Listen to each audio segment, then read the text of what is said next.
अब उस यूजेनेसिस की प्रोसेस को हम आगे डिटेल में पढ़ते हैं। जैसा मैंने आपको समझाया था कि ओवेरियन कॉर्टेक्स में एम्ब्रियोनिक लाइफ में बहुत सारे ओगोनिया रखे हुए हैं जो डिप्लॉइड सेल्स हैं। तो कब की बात चल रही है, मैंने यहाँ मेंशन भी किया इस बॉक्स में कि एम्ब्रियोनिक ओवेरियन कॉर्टेक्स की बात चल रही है। ये जितने भी ओगोनिया एम्ब्रियोनिक कॉर्टेक्स में रखे हुए होते हैं, ये सब एम्ब्रियोनिक लाइफ में ही ग्रोथ करके साइज में क्या हो जाते हैं, बड़े हो जाते हैं और क्या कहलाते हैं, प्राइमरी oocyte। तो ये भी डिप्लॉइड सेल है, 44+X है। लेकिन इसके साथ में मैंने एक टैगलाइन अटैच करी है कि with in the centre of follicle. याद करो, अभी पिछले डायग्राम को जब मैं समझा रहा था तो मैंने समझाया था कि जब ओगोनिया ग्रोथ करके प्राइमरी oocyte बनता है तो उसके चारों तरफ कुछ स्ट्रोमल सेल्स एक स्पेसिफिक लेयर की फॉर्म में अरेंज हो जाती हैं और एक क्लस्टर ऑफ सेल बन जाता है जिसे कहते हैं फॉलिकल।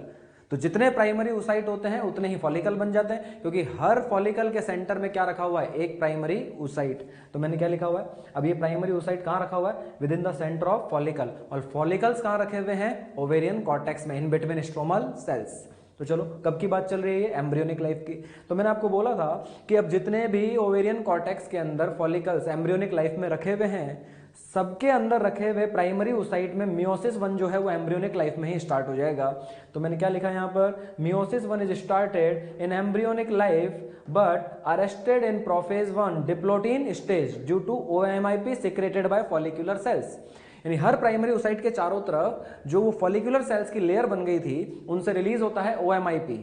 उस OMIP की वजह से क्या हुआ कि जो प्राइमरी oocyte का मियोसिस 1 एम्ब्रियोनिक लाइफ में स्टार्ट हुआ था वो कंप्लीट नहीं हो पाया, वो बीच में ही इनिबिट हो गया और इस वजह से वो अरेस्ट हो गया प्रोफेज 1 के डिप्लोटीन स्टेज में। तो देखिए, अगर ये मियोसिस 1 प्राइमरी oocyte में कंप्लीट हो जाता तो आगे कौन सी सेल बन जाती, सेकेंडरी oocyte। लेकिन अभी तो मियोसिस 1 कंप्लीट हुआ ही नहीं है, तो अभी भी हम उस सेल को क्या बोलेंगे, प्राइमरी oocyte ही बोलेंगे, जो अभी भी डिप्लॉइड सेल है। लेकिन साथ में मुझे मेंशन करना पड़ेगा कि इस प्राइमरी oocyte का स्टेटस क्या है, that is arrested in prophase 1। और अभी भी ये प्राइमरी oocyte कहाँ रखा हुआ है, फॉलिकल के सेंटर में। बात अभी भी कब की चल रही है, एम्ब्रियोनिक लाइफ की। तो इसका मतलब एम्ब्रियोनिक ओवेरियन कॉर्टेक्स में जितने भी फॉलिकल्स रखे हुए हैं सबके सेंटर में जो प्राइमरी oocyte है सब में मियोसिस 1 स्टार्ट हो चुका है, लेकिन प्रोफेज 1 के डिप्लोटीन स्टेज में अरेस्ट हो चुका है। अब यह अगली लाइन, अगले एरो पे देखिए मैंने लिखा है कि up to puberty no development, यानी जो वो फॉलिकल्स हैं और उनके सेंटर में जो प्राइमरी oocyte प्रोफेज 1 की डिप्लोटीन स्टेज में अरेस्टेड है। कब की बात, एम्ब्रियोनिक लाइफ की बात। एम्ब्रियोनिक लाइफ से लेकर प्यूबर्टी तक ना तो फॉलिकल में कोई फर्दर डेवलपमेंट होगा, ना ही उसके सेंटर में रखे हुए oocyte में कोई डेवलपमेंट होगा। तो देखिए क्या लिखा मैंने यहाँ पर कि अभी भी ये प्राइमरी oocyte ही है, अरेस्टेड इन प्रोफेज 1 है और with in the centre of follicle, ना तो फॉलिकल में कोई डेवलपमेंट हुआ और ना ही उसके अंदर रखे oocyte में। कब से कब तक, एम्ब्रियोनिक लाइफ से लेके प्यूबर्टी आने तक। लेकिन अब आगे देखिए एरो पे मैं क्या लिख रहा हूं, अटेनिंग प्यूबर्टी, यानी जब प्यूबर्टी अटेन होगी तो फिर फीमेल में मेंस्ट्रुएशन साइकिल स्टार्ट होंगे।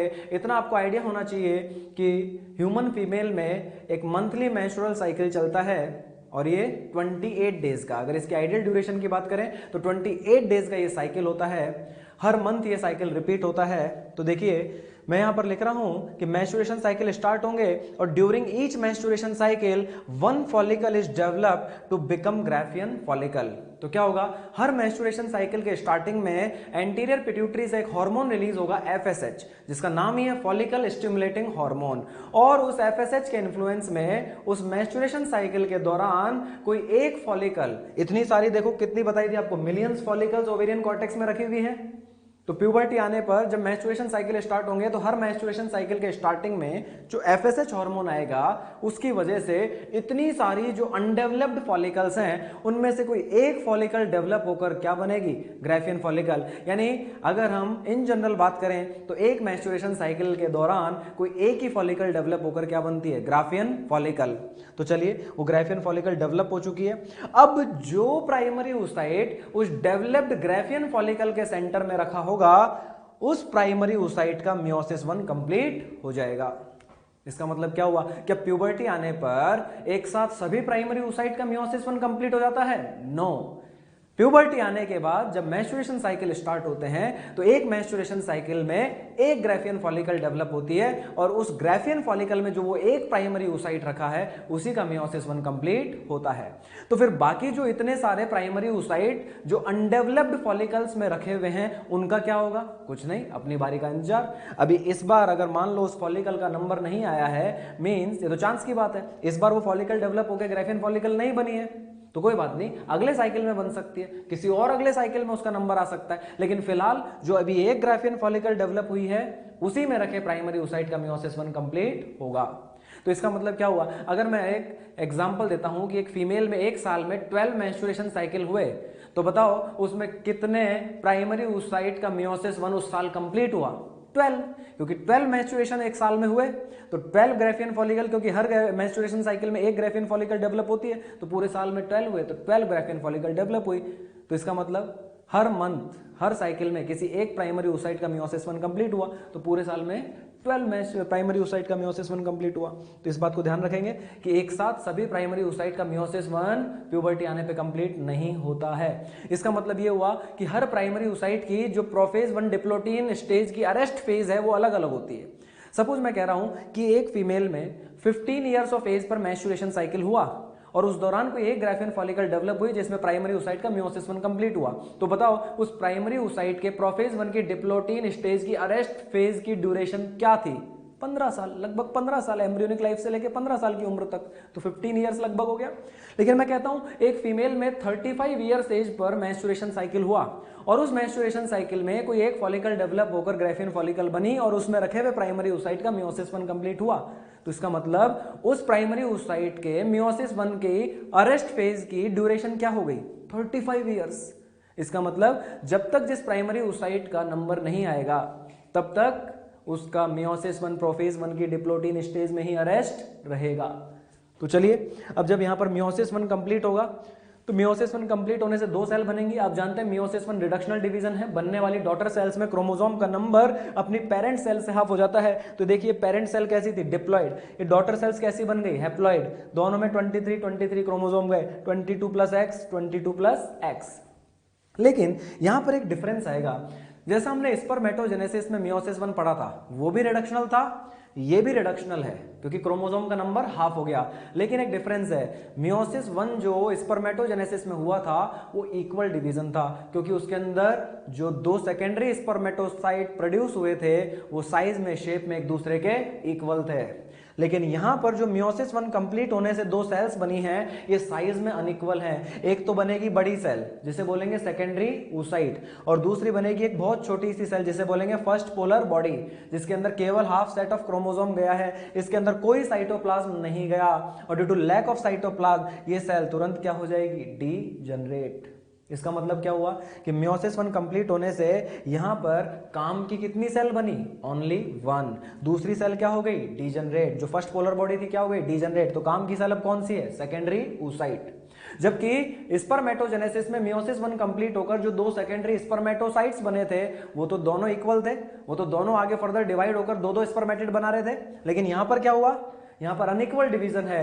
जो बड़ी सेल है सेकेंडरी oocyte उसके पास तो सारा स्टोर्ड फूड और साइटोप्लाज्म आ गया तो वो तो अब आगे सर्वाइव करेगी और आगे मियोसिस 2 की प्रोसेस स्टार्ट करेगी। लेकिन जो दूसरी सेल बनी थी first polar body, due to lack of cytoplasm वो तुरंत क्या हो जाएगी? डीजनरेट। तो अब ऐसे में क्या होगा? ध्यान से सुनना, जो ये सेकेंडरी oocyte बना है मियोसिस 1 कंप्लीट होकर ये फिलहाल कहां रखा हुआ है? With in centre of Graafian follicle, क्योंकि वहीं पर ग्राफियन फॉलिकल में मियोसिस 1 कंप्लीट हुआ है। तो जो सेकेंडरी oocyte बना है वो कहां रखा हुआ है? फिलहाल वो ग्राफियन फॉलिकल के सेंटर में ही रखा हुआ है। अब इस सेकेंडरी oocyte में तुरंत मियोसिस 2 स्टार्ट हो जाएगा। लेकिन अब फिर एक दिक्कत आएगी, ये जो मियोसिस 2 स्टार्ट हुआ है ये भी अरेस्ट हो जाएगा मेटाफेज 2 में। इसका मतलब क्या हुआ? अगर इस सेकेंडरी oocyte का मियोसिस 2 कंप्लीट हो जाता तो ये ओवम बन जाता, लेकिन क्या अभी ये मियोसिस 2 कंप्लीट हुआ? नहीं हुआ। ये कहां अरेस्ट हो गया? मेटाफेज 2 में। इसका मतलब कि अभी भी ये सेकेंडरी oocyte ही कहलाएगा, लेकिन मुझे इसके साथ एक टैगलाइन अटैच करनी पड़ेगी कि इसका स्टेटस बताना पड़ेगा कि ये सेकेंडरी oocyte फिलहाल किस स्टेटस में है? Arrested in metaphase 2। तो मैंने ये टैगलाइन यहां पर मेंशन करी है और फिलहाल ये सेकेंडरी oocyte कहां रखा हुआ है? ग्राफियन फॉलिकल में। लेकिन अब आप जानते हैं 28 डेज का मेंस्ट्रुएशन साइकिल है, तो जो यहाँ पर मैंने ये मेंस्ट्रुएशन साइकिल स्टार्ट होकर आगे इसमें फॉलिकल डेवलप होने की कहानी सुनाई, ये सब मेंस्ट्रुएशन साइकिल के स्टार्टिंग पीरियड से ही शुरू हो गई थी। मेंस्ट्रुएशन साइकिल 28 डेज का है, तो मेंस्ट्रुएशन साइकिल के स्टार्ट से ही ये प्रोसेस स्टार्ट हुआ। तो देखिए, ये जितना भी फॉलिकल का डेवलपमेंट होना, उसका ग्राफियन फॉलिकल बनना, और फिर उसमें रखे हुए प्राइमरी oocyte का मियोसिस 1 कंप्लीट होना, ये सब जो है ये मेंस्ट्रुएशन साइकिल के 14th डे से पहले की कहानी है। क्योंकि 14th डे जैसे ही आएगा, मेंस्ट्रुएशन साइकिल का कौन सा डे, 14th डे, 14 डे आते ही जो ग्राफियन फॉलिकल है वो रप्चर हो जाएगी, क्योंकि 14th डे के अराउंड एक हार्मोन होता है LH, जिसकी क्वांटिटी बहुत ज्यादा बढ़ जाती है, और उस LH की क्वांटिटी बढ़ जाने की वजह से वो ग्राफियन फॉलिकल रप्चर हो जाती है, और रप्चर होने की वजह से उसमें जो सेकेंडरी oocyte रखा हुआ था, देखिए सेकेंडरी oocyte कहां रखा हुआ था, with in centre of Graafian follicle. तो ये जो यहां पर सेकेंडरी oocyte मेटाफेज 2 स्टेज में अरेस्टेड था, ग्राफियन फॉलिकल में रखा हुआ था। अब ग्राफियन फॉलिकल के रप्चर होने से ये सेकेंडरी oocyte फाइनली ओवेरी से रिलीज हो जाएगा, और ओवेरी से रिलीज होकर कहां चला जाएगा, then goes to fallopian tube. तो ये फाइनली फैलोपियन ट्यूब में चला जाएगा। चलिए अब देखिए, ये सेकेंडरी oocyte जो मेटाफेज 2 में अरेस्टेड है कहां आ चुका है, फैलोपियन ट्यूब में। अब फैलोपियन ट्यूब में क्या होगा कि फैलोपियन ट्यूब में या तो इस सेकेंडरी oocyte का फर्टिलाइजेशन होगा या नहीं होगा, या तो स्पर्म आएगा या फिर नहीं आएगा। अगर सपोज स्पर्म नहीं आया, फर्टिलाइजेशन नहीं हुआ, मैंने लिखा है फर्टिलाइजेशन, यहां मैंने इस एरो पे लिखा है नो, यानी फर्टिलाइजेशन नहीं हुआ, तो ये secondary oocyte will be degenerated with in 48 hours. मैंने आपको पहले ही बोला था जो फीमेल गैमेट ओवेरी से रिलीज होता है उसका लाइफ स्पेन कितना है, 48 आवर्स। अगर 48 आवर्स तक स्पर्म नहीं आए तो फिर ये secondary oocyte stage metaphase 2 stage में ही अरेस्ट होता हुआ मर जाएगा, यानी इसको फर्दर मियोसिस 2 कंप्लीट करके ओवम बनने का मौका नहीं मिला।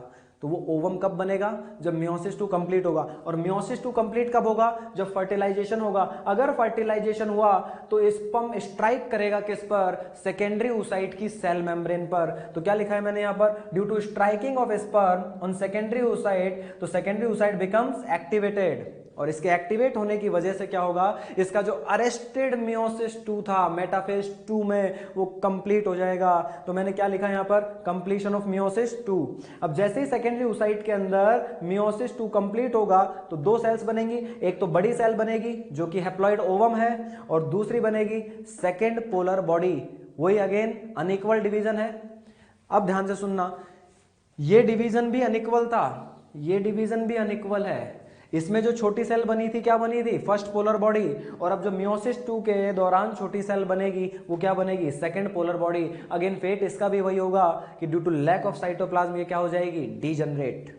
तो इसका मतलब मियोसिस 1 कैसा डिवीजन था, रिडक्शनल। रिडक्शनल क्यों था, क्योंकि क्रोमोसोम हाफ हो गए थे, और साथ ही साथ अनइक्वल, क्योंकि बनने वाली दोनों सेल्स का साइज अनइक्वल था। ये डिवीजन कैसा है, इक्वेशनल। इक्वेशनल क्यों है, क्योंकि यहां पर बनने वाली सेल्स का क्रोमोसोम नंबर अपनी पेरेंट सेल के इक्वल है, बराबर है, तो इसलिए इसको इक्वेशनल डिवीजन कहेंगे। लेकिन अगेन ये डिवीजन कैसा है, अनइक्वल। अनइक्वल क्यों है, क्योंकि बनने वाली दोनों सेल्स का साइज जो है वो डिसिमिलर है, एक छोटी सेल जो पोलर बॉडी और दूसरी सेल बड़ी जो कि ओवम। तो मुझे एक बात बताइए कि ये मियोसिस 2 कंप्लीट कब हुआ, ड्यूरिंग फर्टिलाइजेशन। कब हुआ, ड्यूरिंग फर्टिलाइजेशन, यानी स्पर्म टकराया, स्पर्म के टकराने से फर्टिलाइजेशन का प्रोसेस स्टार्ट हो गया। अब जब तक ये स्पर्म उसके सेल के अंदर पहुंचेगा तब तक मियोसिस 2 कंप्लीट हो जाएगा, यानी वो टकराया किस पे था, सेकेंडरी oocyte पे। लेकिन जब तक स्पर्म उस सेल के अंदर पहुंचेगा तब तक मियोसिस 2 कंप्लीट होकर वो सेकेंडरी oocyte क्या बन चुका होगा, ओवम। इसका मतलब ये मियोसिस 2 कब कंप्लीट हुआ, आफ्टर स्टार्टिंग ऑफ फर्टिलाइजेशन। लेकिन क्या अभी फर्टिलाइजेशन कंप्लीट हो चुका है, नहीं, अभी तो स्पर्म अंदर पहुंचा ओवम के, अभी तो दोनों के साइटोप्लाज्म मिक्स होंगे, दोनों के न्यूक्लियस फ्यूज होंगे, फिर दोनों के क्रोमोसोम मिक्स होंगे, यानी अभी फर्टिलाइजेशन की स्टेप्स अभी और बाकी हैं। इसका मतलब क्या हुआ कि मियोसिस 2 कब कंप्लीट हुआ, फर्टिलाइजेशन स्टार्ट होने के बाद, लेकिन फर्टिलाइजेशन कंप्लीट होने से पहले, यानी ड्यूरिंग फर्टिलाइजेशन, या बोल सकते हो ड्यूरिंग एंट्री ऑफ स्पर्म। तो इसका मतलब क्या हुआ कि यहां पर जब स्पर्म आके टकराएगा तभी ये मियोसिस 2 कंप्लीट हो पाएगा, नहीं तो ये सेकेंडरी oocyte मेटाफेज 2 में अरेस्ट हुआ हुआ ही डिजनरेट हो जाएगा। तो यहां पर ये बहुत ही सिंपल सी बात याद रखनी है। अब 2-3 चीजें यहां पर देखते हैं। मुझे तो आप ये बताइए, यहां पर जस्ट बिफोर ओव्यूलेशन, ये ओव्यूलेशन का प्रोसेस है। ओव्यूलेशन का मतलब जो सेकेंडरी oocyte ओवरी से रिलीज हुआ है, दैट इज ओव्यूलेशन। तो मुझे एक बात बताइए कि ये 14 डे पे ओव्यूलेशन हुआ, ओव्यूलेशन से जस्ट पहले क्या हुआ? एक तो मियोसिस 1 कंप्लीट हुआ और दूसरा मियोसिस 2 स्टार्ट हुआ। मियोसिस 1 का कंप्लीट होना, मियोसिस 2 का स्टार्ट होना, ये काम कब हुआ? Just before ovulation. लेकिन क्या just before ovulation meiosis 2 complete हुआ? नहीं, मियोसिस 2 कंप्लीट कब हुआ? जब स्पर्म से स्पर्म आके सेकेंडरी oocyte पर टकराया। तो अब इसका मतलब क्या क्या हुआ, क्या क्या चीजें बोल सकता हूं? कंप्लीशन ऑफ मियोसिस 1, ये कंप्लीशन ऑफ मियोसिस 1 यानी फॉर्मेशन ऑफ सेकेंडरी oocyte, यानी formation of first polar body, और साथ ही साथ सेकेंडरी oocyte के अंदर मियोसिस 2 का स्टार्ट होना। ये काम कब होता है? जस्ट बिफोर ओव्यूलेशन, यानी just before 14th day of menstruation cycle. लेकिन अब इधर आ जाइए, यहां पर क्या हो रहा है? कंप्लीशन ऑफ मियोसिस 2 यानी फॉर्मेशन ऑफ हैप्लॉइड ओवम, यानी formation of second polar body. ये काम कब हो रहा है? During fertilisation. इन सब का आंसर क्या हो जाएगा? ड्यूरिंग फर्टिलाइजेशन, या बोल सकते हो during entry of sperm into ovum. तो सीधी सी बात, यहां पर 4 स्टेटमेंट जिनका कॉमन आंसर क्या? Completion of meiosis 1, formation of secondary oocyte, formation of first polar body and meiosis to start in secondary oocyte just before ovulation. But completion of meiosis 2, formation of haploid ovum and formation of second polar body कब?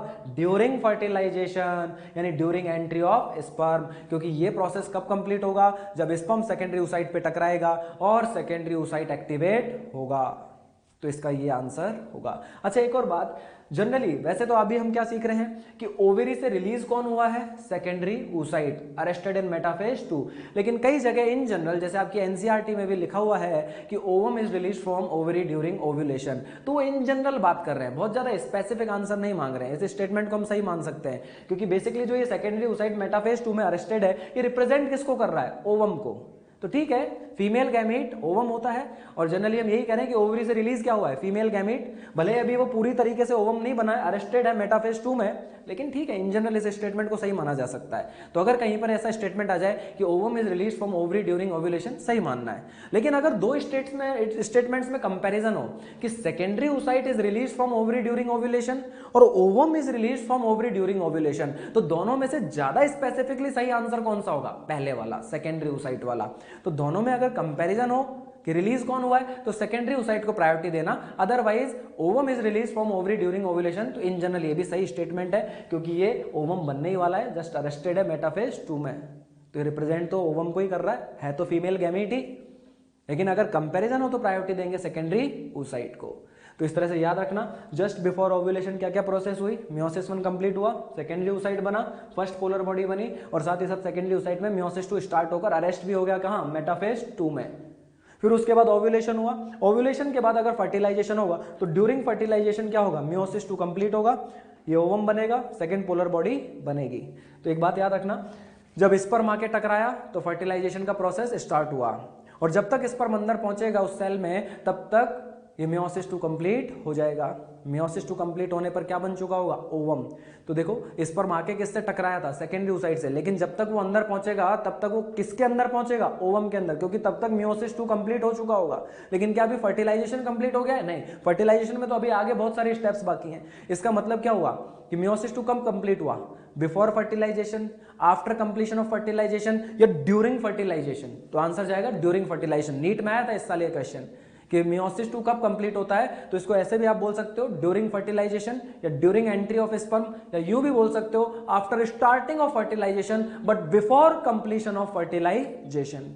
That is all about oogenesis, जिसको अब हम next article के साथ relate करेंगे, फॉलिक्यूलोजेनेसिस। जो अपना next article आने वाला है वो है फॉलिक्यूलोजेनेसिस। तो अब देखो, फॉलिक्यूलोजेनेसिस को समझने के लिए इस oogenesis की बहुत हेल्प मिलेगी। क्या यहां पर जगह जगह एरोज में, स्टेप्स में मैंने फॉलिकल वर्ड यूज नहीं किया है। बस फर्क इतना है कि oogenesis वर्ड जो है वो पर्टिकुलरली मेंशन करता है oocyte के डेवलपमेंट को, लेकिन जो फॉलिक्यूलोजेनेसिस टर्म है वो रिप्रेजेंट करेगा फॉलिकल के डेवलपमेंट के दौरान होने वाले चेंजेस को। तो इसका मतलब क्या हुआ कि ये oogenesis और फॉलिक्यूलोजेनेसिस ये दोनों रिलेटेड आर्टिकल्स हैं। तो अगर अपने को ये oogenesis समझ में आता है तो ही हम folliculogenesis को अच्छे से रिलेट कर पाएंगे।